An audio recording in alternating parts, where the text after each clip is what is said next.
현재 우리나라는 명실상부 고성능 레이더를 보유하고 있는 최첨단 레이더 제조국이지만 여기서 만족하지 않고 끝없는 발전을 통하여 새로운 신기술을 지닌 최첨단 A사 레이더 보유를 원하고 있습니다. 그런데 최근 한국이 공개한 KF-21에 장착하는 레이더 기술력의 발전 속도가 심상치 않음을 미국도 느끼고 있는데요. 미국의 로키드 마틴마저 한국 레이더 기술력을 본 후 위기감을 느끼며 감탄을 금치 못했습니다. 현재 국방과학연구소와 한화시스템이 호흡을 맞춰 KF-21 전투기의 A사 레이더 성능 개량을 진행 중입니다. 이번에 진행되는 차세대 A사 레이더 개량이 완료된다면 질화갈륨 단자를 무려 2,700개 이상 확보함으로써 기존에 개발되었던 A사 레이더 성능 대비 250% 이상 성능 향상을 기대할 수 있게 된다는 게 한화시스템의 입장입니다. 이 정도 수준의 질화갈륨 레이더 반도체는 KF-21 전투기의 기존 탐지 면적을 20배나 확대시킬 수 있게 되었으며 기존의 점처럼 아주 작게 레이더에 감지되었던 물체들을 확대시키며 전투기 스텔스 형태까지 확인할 수 있게 됩니다. 이처럼 우리 한국은 이미 KF-21을 독자적으로 개발함에 따라 엔진 일부를 제외하고 모든 기술력을 독점적으로 확보해둔 상황입니다. 현대전장 속에서 아무리 좋은 무기를 가지고 있다고 하더라도 적의 공격에 걸맞는 반격을 해야만 전장을 승리로 이끌 수 있습니다.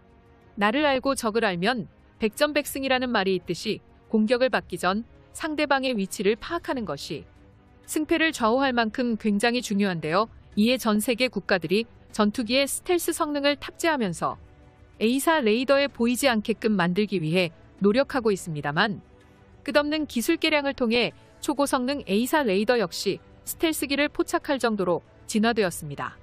예를 들어 자칭 중국 정부가 스텔스기라고 주장하고 있는 뻥스펙 전투기인 J-20 전투기가 우리 한국이 만든 A사 레이더에 감지된다면 보잉 747 여객기 수준의 크기로 감지된다는 이야기인데요. 이 사실은 그동안 레이더 강국으로 군림해왔던 미국의 로키드 마틴과 레이시온을 당황시키기에 충분해 보였습니다.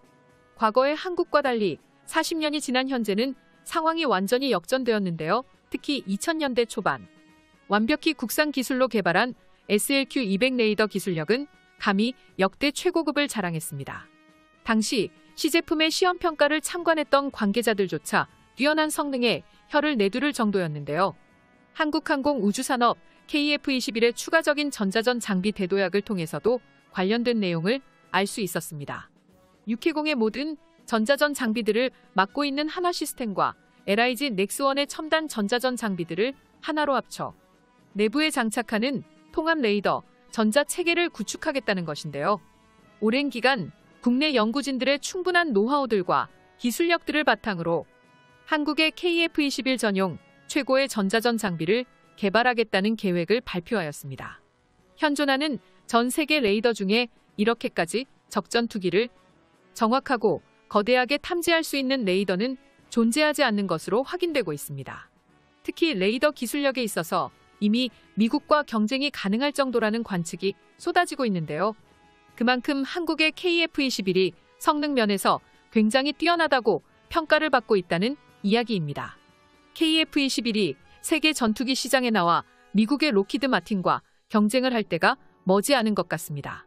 지름 30cm, 송수신 모듈 2000개로 이루어진 KF-21 전투기의 차세대 A사 레이더는 200km 거리에서 접근하는 전투기 10대를 동시에 추적이 가능하다고 합니다.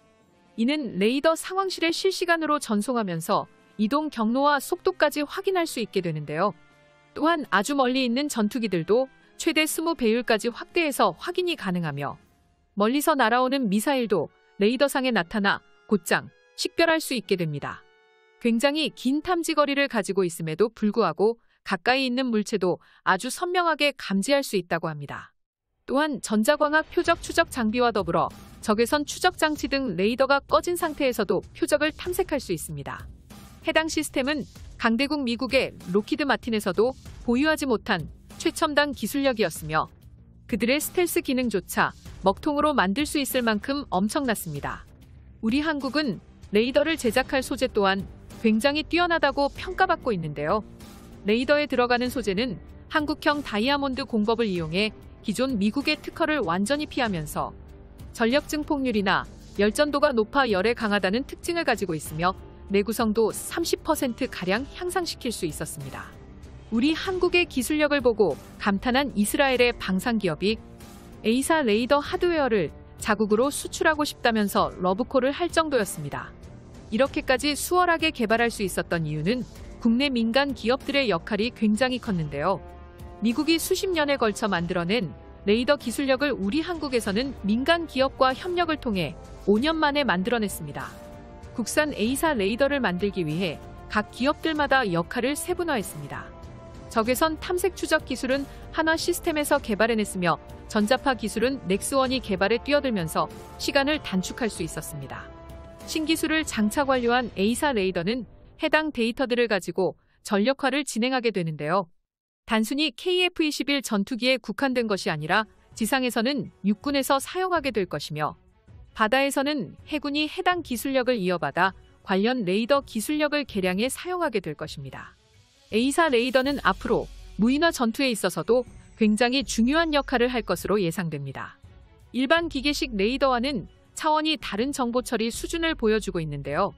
기존 기계식 레이더는 전투기 송수신 모듈이 고장나면 곧 바로 작동이 멈추는 등의 안타까운 내구성을 보여왔는데 이번에 새롭게 개발한 A사 레이더는 수천 개의 전투기 송수신 모듈을 가지고 있어 70% 이상이 고장나더라도 화면이 꺼지지 않고 작동하게 됩니다.